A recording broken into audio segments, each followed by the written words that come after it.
Hello everyone. If you can't tell, when I run out of things to talk about, I simply have a look at Novara Media's YouTube channel. Because usually there's something very easy to reply to that is very easy to call them R-worded on. It's not been 30 seconds yet and I don't want to get caught by YouTube's anti-swearing bots. So as you could probably tell by the video title, this is going to be about Andy Ngo, who was in the UK recently and talking to a few journalists and radio presenters. And naturally, Novara Media thought that that was a bad, because in case you didn't know, Andy Ngo is known in left-wing circles as a Nazi, as he is a gay Vietnamese Brit lover, which in the modern world is apparently the arch-Nazi in Portland. So without further ado, we may as well get into the video. Regular viewers of this show will know there are few journalists in Britain who spout more irresponsible nonsense than Talk Radio's Julia Hartley-Brewer. I mean, yeah, her republicanism takes are a bit tismy, but generally the rest of the time I think she's actually okay. Whether it be demonising migrants or railing against lockdowns, the Murdoch-employed shock jock is a pernicious presence on our airwaves. So we've already poisoned the well about Julia Hartley-Brewer, given that she has made the point in the past that having migrants come over on dinghies and just be let into the country willy-nilly without any background check on them to check if they're not, criminals or anything like that. Apparently that makes her a shock jock. And they haven't quite said it yet, but they're obviously implying that she is a racist as well. And of course it has to be pointed out that she is Murdoch employed. But the thing is with the UK, Rupert Murdoch actually owns quite a lot of the newspapers, so you could pretty much say that about every journalist in the UK to some degree. And this week, she kept her winning streak of chronic misinformation going. Here she is interviewing the discredited US journalist Andy Ngo. Okay, in what way has he been discredited?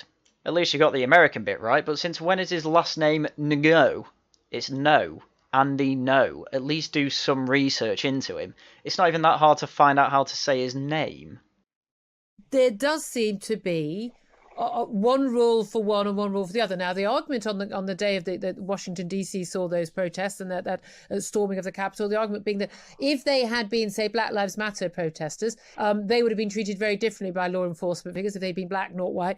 When we see particularly Antifa, but also Black Lives Matter protests, almost sort of saying, well, these people feel passionately, it's somehow it's justifiable, it's understandable. But I imagine when it's your business or your home that's been burnt down, you're living in fear every night, that it doesn't really matter what the cause is, there's still the same level of fear. I mean, I had to cut that down a lot there because Julia Hartley-Brewer does have a tendency to stutter through her words and fluff up what she's saying, which is fine, just makes it very annoying to edit. But she does make a good point there. On the day of the Capitol riots, it was nothing in the media apart from this is insurrection, this is violence, people's lives are in danger.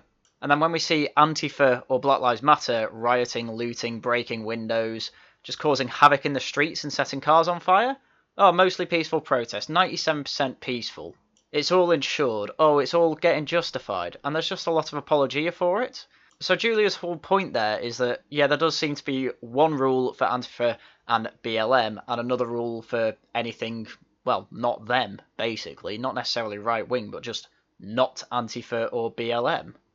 Yeah, the argument is that if the protesters or rioters had been left-wing or far-left and they would have been treated much harsher, that's absolutely not true. You can look, for example, how they were treated, let's say, in Seattle, the largest city in the Pacific Northwest, when BLM and Antifa actually claimed territory as a separate sovereign city-state, Chads, for more than 3 weeks.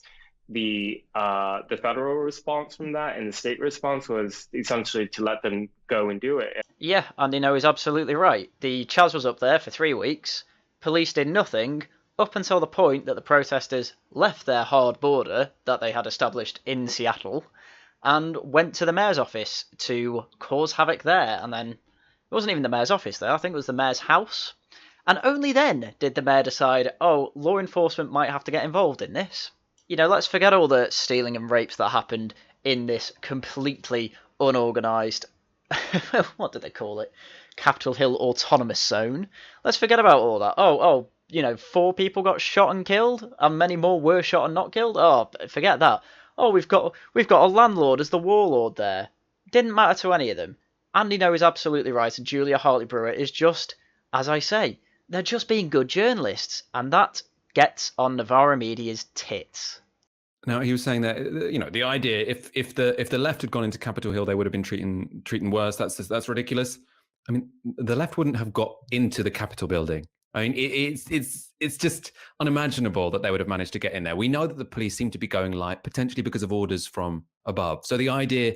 So your whole argument against the left wing would never have got into the Capitol Hill zone, it's ridiculous, is speculative bullshit.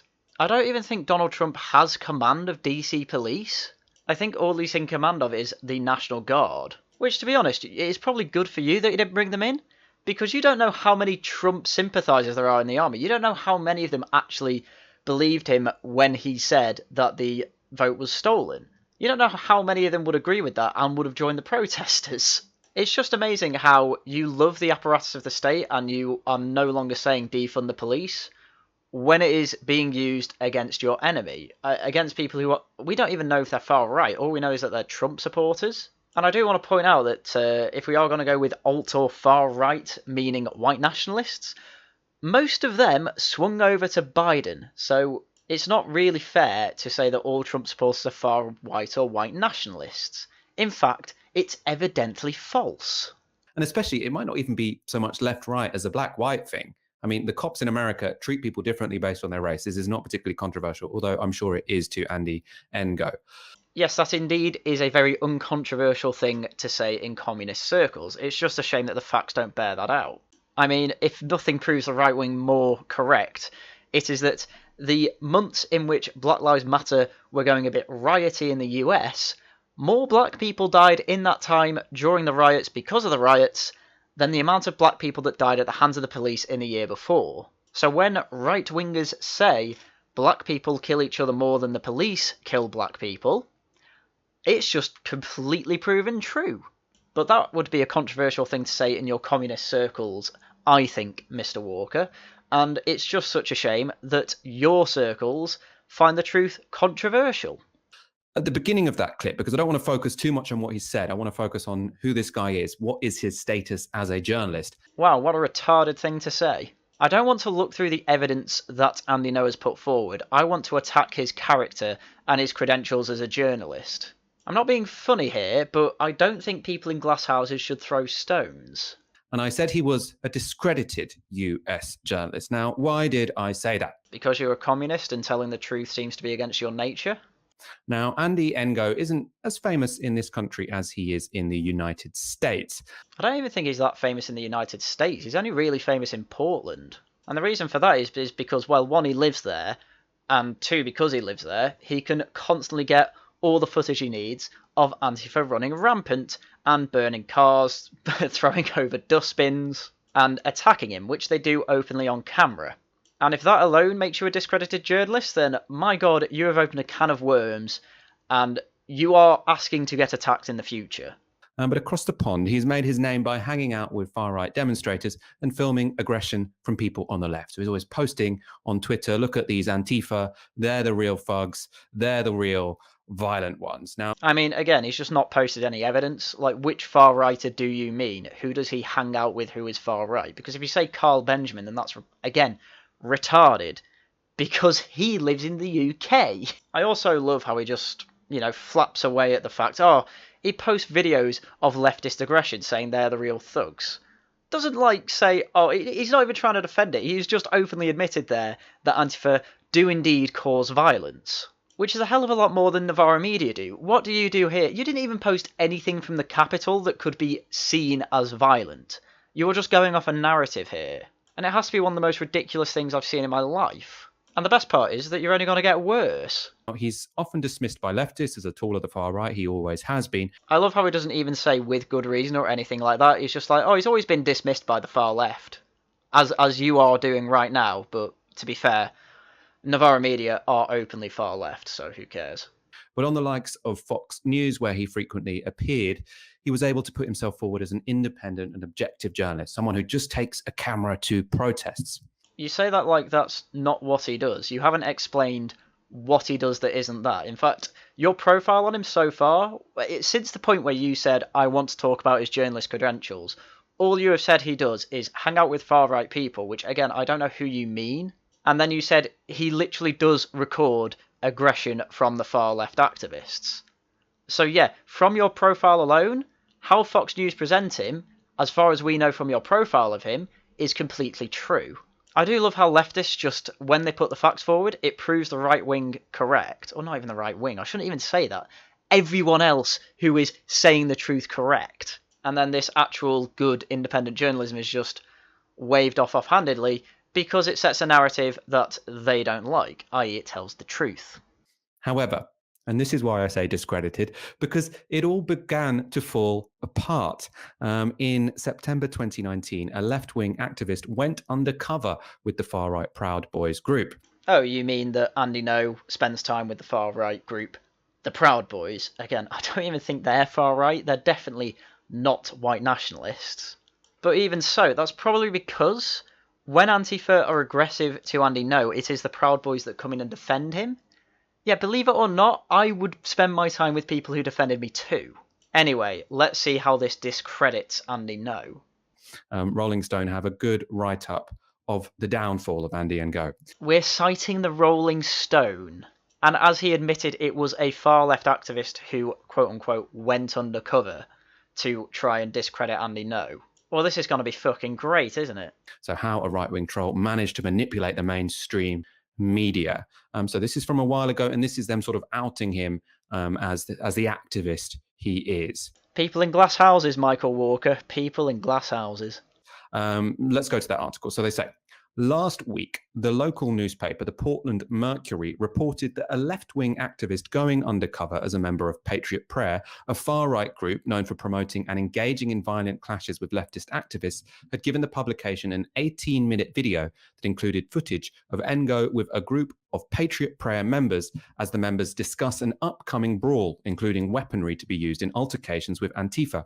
Ngo, who describes himself as a journalist, did not record the conversation and does not appear to have his camera or notebook out. For part of the footage, he is seen on his phone. So I'll just let him read it all out because it doesn't prove anything. I mean, for a start, Patriot Prayer being a far-right group, again, there's no actual evidence behind that. All they mean by far-right is not Antifa. So this alone should discredit the whole paragraph. But I mean, one time, Andy No's there, not got a notebook out, not got a camera out, okay. I don't know what he was doing there. You don't know what he was doing there. I don't know if you've got 18 minutes of this happening, why it's not been played anywhere. I have not seen this video anywhere, and I do follow Andy No quite closely.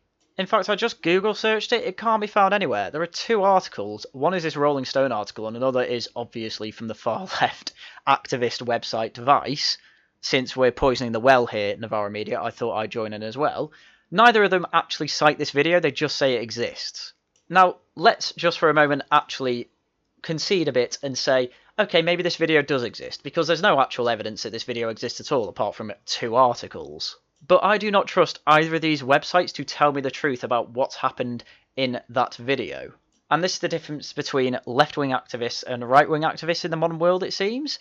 For some reason, left-wing activists just say things are true and go with narratives. Right-wing activists do the same thing, but actually provide the evidence. And again, I shouldn't really be saying right-wing, because that would include Andy No in that, and I don't think Andy No is right-wing.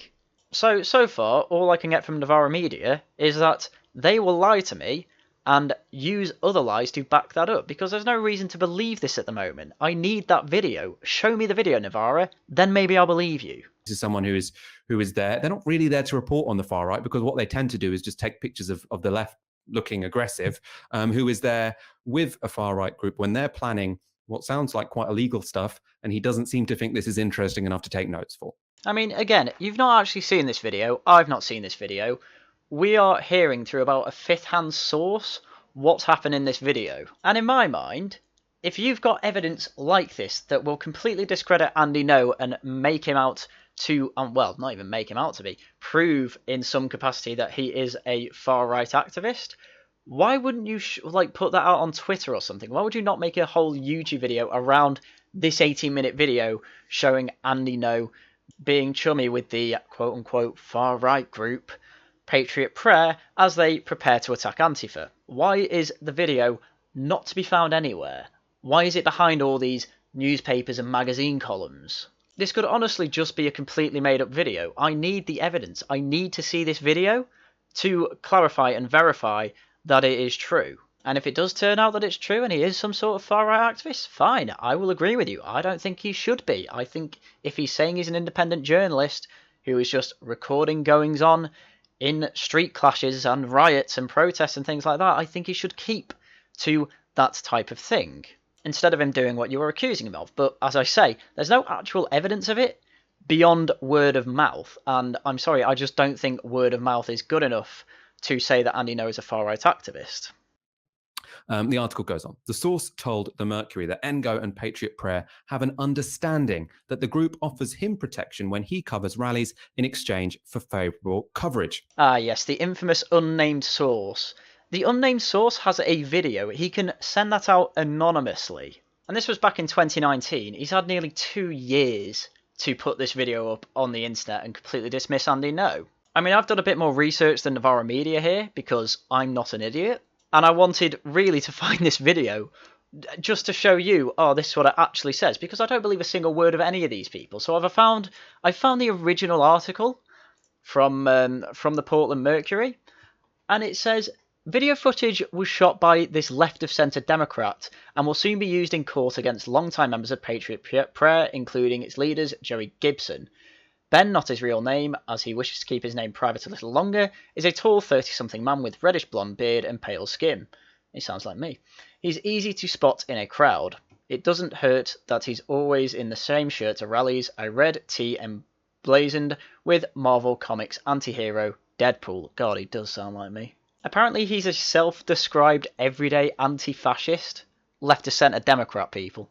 Ben's 2 years of quietly documenting the inner workings of the local far-right have come to a close, but his experience offers an unprecedented peek into how Portland's alt-right agitators function. So, this guy is clearly an activist and an anti-far activist. You know, the people you can clearly trust with these sorts of things. And because I'm not an idiot, I tried to look up this court case. And I managed to find an article that said Patriot Prayer leader Jerry Gibson sues Multnomah County DA Mike Schmidt in federal court. And the article says that the reason for this is because Jerry Gibson and supporter Russell Schultz, who both face pending riot charges in Multnomah Court on Friday, filed a federal lawsuit against the country's district attorney alleging selective prosecution based on political beliefs. And the only reference to video evidence in this article at all are these 2 paragraphs. So the two men's riot charges stem from a clash on May Day in 2019 outside the Portland Bar Cider riot, which was hosting a gathering of Antifa members celebrating demonstrations they held elsewhere in the city that day. Hostilities exploded after about 20 right-wing protesters, including Gibson, arrived outside Cider Riot near Northeast 8th Avenue and Couch Street, and confronted Antifa members sitting on the patio. Several videos show people using pepper spray, throwing drinks, and fighting, so that's one thing. And then the second paragraph, Gibson disputes the single charge of felony riots, his lawyers said.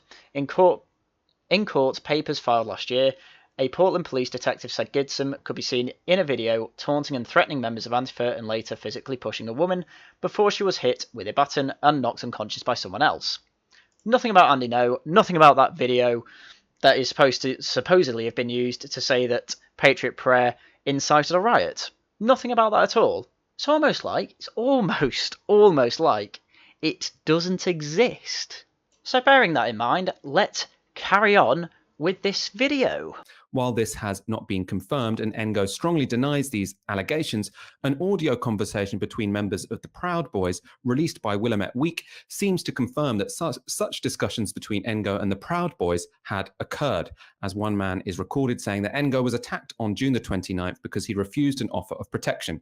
Andy Ngo was fucking told that if he wanted protection from the Proud Boys, he went in with us and he went out with us, the man says. So there apparently has actually been an audio recording saying that a discussion between Andy Ngo and the Proud Boys happened, where Andy Ngo was offered protection from the Proud Boys, but apparently within the recording it's completely dismantled itself, because the Proud Boys are saying for Andy Ngo to get our protection he has to be one of us, and there is absolutely no evidence that this is what Andy Ngo did. He goes everywhere alone, he doesn't even pack heat. So a discussion between Patriot Prayer and Andy Ngo, where the deal is Andy Ngo has to be with them to get their protection, And then there's no evidence that he was with them after that at the May 1st riot. He was just there recording. And at this point, we don't actually know if he got protection. So from the looks of things, it doesn't look like Andy Ngo agreed to this. Probably because he has integrity.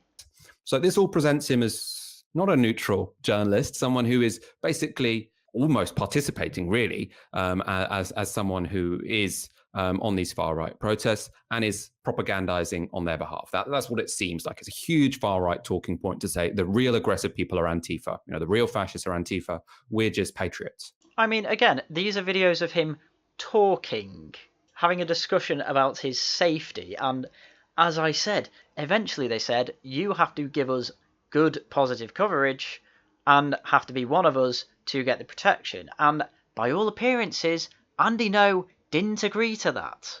This is guilt by association. And of course, Patriot Prayer is going to be asking for that. They want all the positive coverage they can get. But it depends on what Andy Ngo agreed to. And as I say, it doesn't look like he agreed to anything. That's the argument you'll hear from the far right, which is one that the work of Andy Ngo sort of strengthens. And it seems that that's what it's intended to do. Yes, because a journalist manages to help the narrative that you don't like, he must be on the other side of the aisle and he must be working for them. It's pure projection, it really is. And this is what Novara media think journalism is. They don't believe in objective, independent journalism. They think everyone's on a side. But Andy Ngo clearly isn't, through his actions and through what he actually produces. And don't the left just hate that? Now, you might say, look, this is, he's an activist. Novara media, they're also activists. To some extent, that's true. No, not to some extent. You are nothing but activists. We, though, don't make up conspiracy theories. No, we don't make up conspiracy theories. Andy Ngo has. We don't make up conspiracy theories. Right, two things. One, you are literally reading a conspiracy theory from an article that you can't even substantiate its evidence. You don't know a damn thing about that video. You just read it as truth.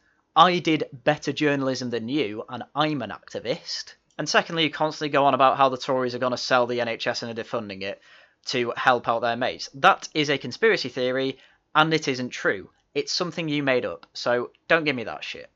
This is from that same Rolling Stone article. You can go read the whole thing. I do recommend it.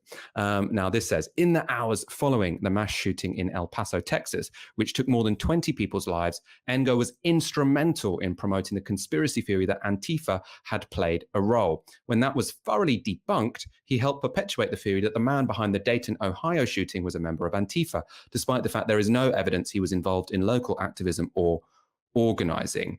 Fortunately enough, I have decided to actually look up these two particular claims and give extra context to what Michael is actually going to say here. So you might think, Julia Hartley-Brewer probably shouldn't get this guy on the show. He's posing as a journalist and an author. Actually, he's an activist, and an activist with some fairly unsavoury groups who talk radio wouldn't like to explicitly be giving a platform to. Oh, okay, well, that was a waste of time. I just searched up what Andy Ngo said for no reason. Well, since I've done it, I may as well show you. So the reason that he called the Dayton shooter part of Antifa is because it really looked like he was. So Betts, who is the name of the Dayton shooter, had long expressed support for Antifa accounts, causes and individuals. That would be the loose network of militant leftist activists who physically attack anyone to the right of Mao in the name of anti-fascism. In particular, Betts promotes extreme hatred of American border enforcement. Right? Kill every fascist, this shooter declared in 2018 on Twitter, echoing a rallying cry of Antifa ideologues. Over the next year, his tweets became increasingly violent. Nazis deserve death and nothing else, he tweeted last October. Betts frequently flung the label Nazi at those who disagreed with him online. Yes, so that's why he said it. He said it because it looked like it. And the actual title of the article is that he may be an Antifa shooter. Not that he is, that he may be. And yes, that's wishy-washy. That's not great journalism. But he didn't actually lie, and he actually backed up his claims, unlike anything you've just said, Mr. Walker. So anyway, back to the video and what Michael just said. Oh, he's saying talk radio far right, and they wouldn't explicitly have a far rightist on their talk show, but he's basically saying that they want to get as many far rightists on as possible, hence they get Andy Ngo on, because they think he's a far right activist. For as reasons we've gone through, are reasons that are bullshit. You might think that even if she did get him on, at least she should challenge him somewhat. She's asking him about an issue which is very relevant to this. She's asking him about Antifa and how right-wing protests go, how left-wing protests go, and she doesn't really challenge him on the fact that maybe he's a bit more of a participant than a journalist here, and that lots of stuff he's reported in the past wasn't true. I mean, this is the thing with journalism. I used to say similar things. I used to say if you're interviewing someone, you should challenge them, blah, blah, blah, blah, blah. No, I don't think that's true. I think it depends on the type of interview you're having. Clearly, the one that Julia Hartley-Brewer and Andy Ngo were having were to talk about what Andy Ngo knows and thinks about the Capitol riot, and the difference is that it had between that and typical Antifa riots. He's not there to be challenged on things he said in the past that may or may not have turned out to be not true. He will have been called up and asked, hey, do you want to come on talk radio on Julia Hartley-Brewer's show? You're going to talk about the Capitol riots. You're going to talk about Antifa. Is that okay with you? And he will have said yes, obviously, because, why wouldn't he want to promote his work and get his opinions out there? So if they just turn around and say, oh my God, look at what this Rolling Stone article says about you. What do you think of that, huh? Answer for your crimes. It will have been really weird. So Michael Walker saying that Julia Hartley-Brewer didn't conduct the discussion in the way he wanted to is a bit moot, and I don't know why people keep saying, oh, journalists should have challenged him. It's not necessarily what they're there for. This was picked up by my esteemed colleague, Ash Sarkar. She tweeted a bunch of the points I've just shown you to Julia Hartley-Brewer and asked, Christ, this'll be good, won't it? Hey, Julia, is this the same Andy Ngo who circulated utterly discredited conspiracy theories after a far-right terrorist attack in El Paso, who is said to have had a protection arrangement with a white supremacist organization and was party to their plans to cause violence? Again, the best thing Sarkar can come up with is that Rolling Stone article that is nothing but fucking speculation. And shit on El Paso. Alright, you may have been wrong about him being a far-left terrorist or whatever. Fine, but that doesn't make him a far-right activist, assuming that's true. It means he fucked up. But clearly from the rest of his work, he seems very honest in what he is trying to do. I've gone through this far too many times. So yes, Ash Sarkar obviously agrees with what Novara Media says, given that she's the editor there. So let's see where this goes. Very good question. Julia Hartley-Brewer responds, I've no idea. I'm not responsible for what my guests do. I mean, as far as replies go, that's not the worst. That is true. If you are a journalist, you are not responsible for what your guests are doing or saying, really. You're responsible for, asking questions, getting discussions going, trying to get the information out. What she should have said, though, was, Ash, you are a filthy liar. Please stop tweeting at me. I am not interested in what you have to say, otherwise you would have been invited on. But we can't have everything, and honestly, that reply was good enough. Now, in response to this, Ash points out the obvious. What do you mean you have no idea? He came to talk about his book, which is about Antifa, and he has a history of pushing discredited conspiracy theories about Antifa. Shouldn't a journalist know about that before interviewing him so you could challenge him on it? I mean, yeah, that's why it's not a good reply. But I don't think Julia Hartley-Brewer really takes Ash Sarkar seriously, to be fair. And to be fair, Ash, quite a lot of people invite you on despite the conspiracy theory that the Tories are selling off the NHS. Again, Novara Media, people in glass houses shouldn't throw stones. But anyway, it was a pointless Twitter spat, but I think that was just to promote Ash Sarkar, which I have no more interest in talking about her today, so we'll move on. Julia Hartley-Brewer, because she takes journalism so seriously, her responsibilities as a national broadcaster so seriously, she said, yawn. You think everyone who doesn't share your views is a neo-Nazi collaborator, Ash. It's boring now. Now, clearly, Julia Hartley-Brewer hadn't read that article. I mean, that's probably because it's the biggest waste of time I've ever spent in my life, but it's also probably because, as I said, she doesn't give a shit what Ash has to say, because Ash is the type of person just to throw out the term Nazi and far-right conspiracy theorist at anyone who doesn't agree with her. So, yeah, there's nothing really more to say on that. She just doesn't believe her, and sensibly doesn't believe Vice or the Rolling Stone. Because the article suggests that, yes, there is actually some evidence that he was collaborating with neo-Nazis. I mean, he was clearly fairly close to them. Your evidence is a video that doesn't exist, as far as we're aware, and a voice recording saying, hey, from Patriot Press saying, hey, if you give us good coverage and join us, you can get our protection, which, as far as we're aware, Andy Ngo didn't agree to. So while you're trying to speculate all this bullshit, trying to say, hey, look at this evidence, I'm here looking through the evidence going, you're talking shit. That's what the Proud Boys and the Prayer Boys are. Was it the Prayer Boys? I forget all of their different names. Anyway. Now, don't get me wrong. When I am live streaming, I fuck up a lot of names and forget. But when I'm making a video, I will actually try and take the time to learn how to pronounce things properly. And if I fuck up like that, I will go back, look up the names, and say it properly. But this is just lazy journalism. This is just him live streaming himself going, yeah, that's good enough, and putting it out there. I'm sorry, I like to put more effort in my work here. And these people make a bunch of money for the laziest, most crass shit I have seen in my life. And I know calling it crass shit is quite ironic and probably a bit hypocritical, but fuck it at this point. These people don't deserve any more of my attention than they have. So hopefully he doesn't have too much more to say. We can assume that Julia Hartley-Brewer hasn't bothered reading those. Julia Hartley-Brewer, let's go to her final tweet. She says, I think Mr. Andy Ngo has done some important work covering violent protests, and I invited him on my show to discuss his book about that work. If you want to ask him different questions, why don't you DM him? I'm just not interested in your tired agenda. Good question. I don't think he's going to answer it. It's not my responsibility to ask about how he's done work in exactly that domain before, which has proved to be conspiratorial and fake. So then why the fuck is it Julia Hartley-Brewer's responsibility? Whose responsibility is it? Why is it only Julia's? She has literally said, oh, you can just do what you've told me I should have done. You can do that. You have a media company where you can do that. It's not my responsibility, is her answer. And your answer right back after degrading her and having a go at her for that is to say the exact same thing she said. So we're at an impasse. I am so glad I took those extra 10 seconds because that's it. I am not listening to any more of this, right? This whole video has been, oh look, Andy Ngo was in the UK on a talk radio show. Oh look at what he said. He's saying that left-wing activists get away with a lot more than right-wing activists. Right, I'm going to ignore all that. Here's how Andy Ngo is a piece of shit. That's been the whole video. This has been 32 minutes I've gone through, and you have said nothing of substance and nothing good with it. I am only going to put this video out at this point because I have spent over an hour making it. But this is shit. I am so sorry for putting you through this. I am so sorry for this reply video audience. This was awful.